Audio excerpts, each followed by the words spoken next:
What's up, guys? I'm Nobody Special, and there was absolute carnage in markets today. Red across the board, everything was down. And when others are fearful, Nobody Special gets greedy. We're going to talk about why I think this sell-off could be short-lived, and I'll get into some of the trades that I made today. You ready? Thank you for joining me. I'm Jack Gamble, and today was one of those tough days in the market. Nothing but red as far as the eye can see. The Dow down 725 points. That's almost a 2% drop. S&P 500 down 68. That's 1.5%. And the NASDAQ down 152. That's a 1% drop. And everybody's in the news talking about how it's the Delta variant. It's a COVID scare. And oh my God, are we going to have another lockdown? But the real story today was bonds. In particular, the benchmark 10-year Treasury dropped to just 1.18% today. That's a 9% decline in yields on the 10-year Treasury. And in the inflationary environment we have today, that pushes real yields even further into negative territory. Also making news today, oil was down big on news that OPEC had reached an agreement to increase production. Prices in crude oil dropped nearly $4 a barrel, down to $66.92. They started the day around $71 a barrel. That is a big drop in crude. So what's going on? Now, while some people are in the news talking about how the Delta variant is on the rise again and there's going to be another lockdown, yeah, good luck with that. Or that there's going to be this big deflationary economic collapse and this is the end of the inflation trade, personally, I don't really think that's the case. What I see going on right now, I think the bond market is calling the Fed's bluff. I think the Fed is all talk and there is no way they're going to taper anytime soon. And there is no way they're going to hike those interest rates. Forget what they say. Look at what they do. Look at the data. It's just not happening. It's the only explanation I can come up for this. Why would all the big money in the world be sinking billions of dollars to get 1.18% yield?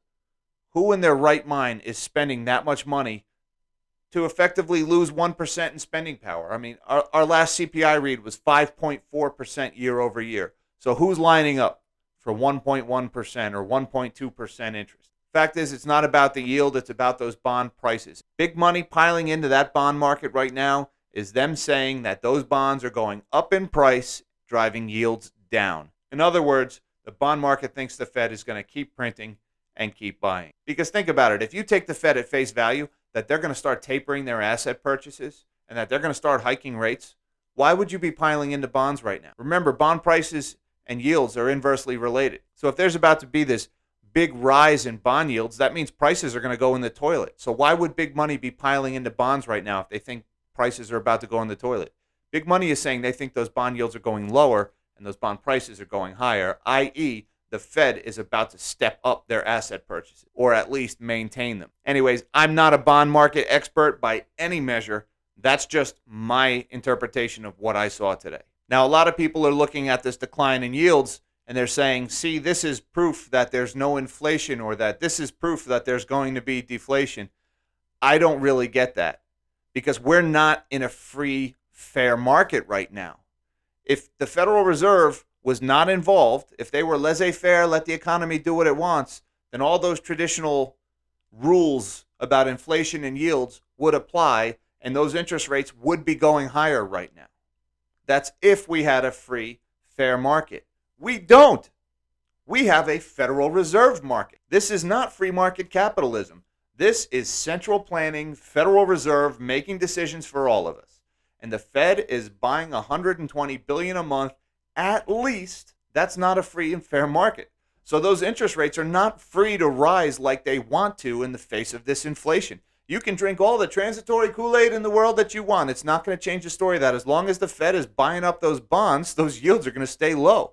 Those prices are going to keep going up. So no, I don't interpret today's price action in the bond market as an end of the inflation trade. Now, I could be wrong here, but I think this move in stocks is going to be short-lived. I think maybe we get a couple more days of these big moves, maybe some up and downs, but I don't see us going more than a few thousand points lower.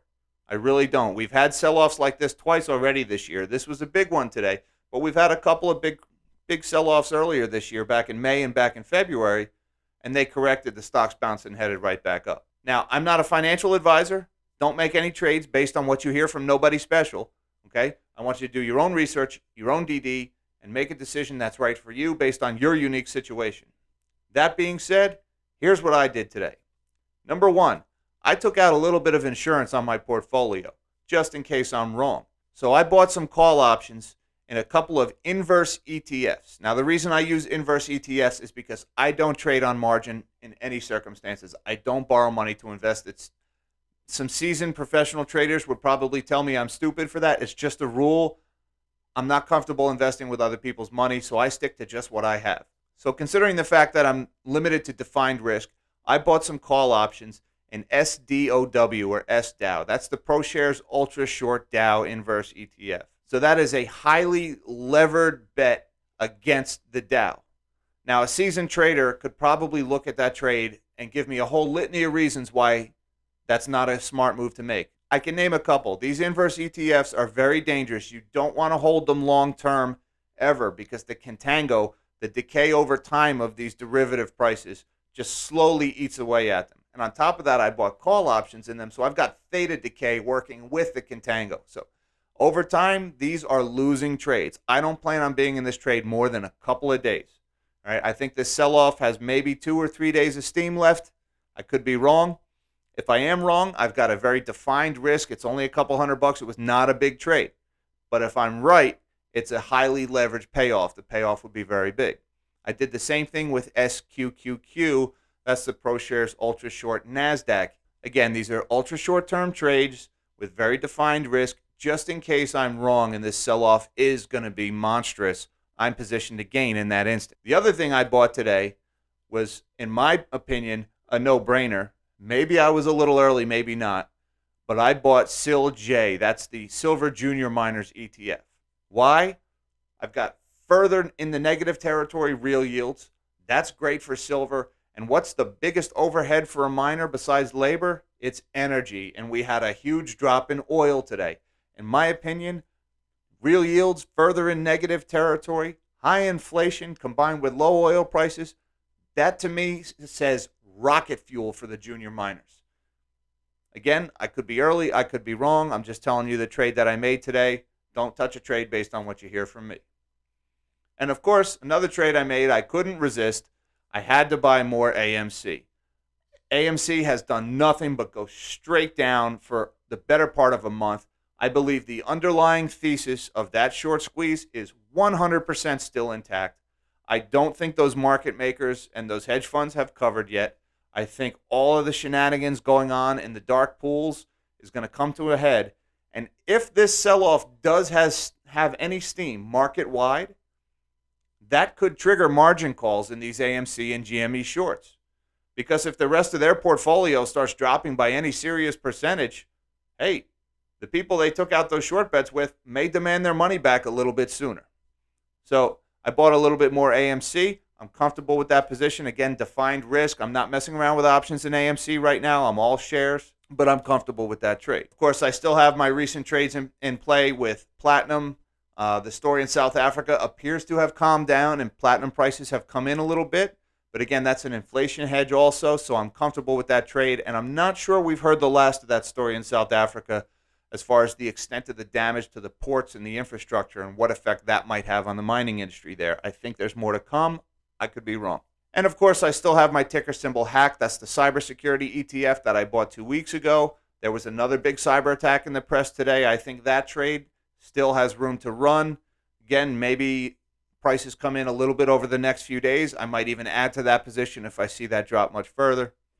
So those are the trades that I made today. Again, this is just my interpretation of what I saw today. I look at what the Federal Reserve is doing. I look at the situation with public debts in this country and sovereign debts around the world, and I just don't see these rate hikes coming. I think the inflation story is here to stay. I think it gets worse before it gets better. And I think, honestly, the big money just was sitting around getting tired of making all-time highs every day, and they figured, you know what, it's time to engineer some margin calls and siphon a little bit of money off of the retail investors. That's just my interpretation of what I saw today. Again, I'm nobody special. Don't touch a trade based on what you hear from me. Guys, I want to thank you for your time. I hope you enjoyed this video. If you did, please give me a thumbs up and consider subscribing to my channel and hitting that notification bell. It would really help me out. In the meantime, live small and dream big.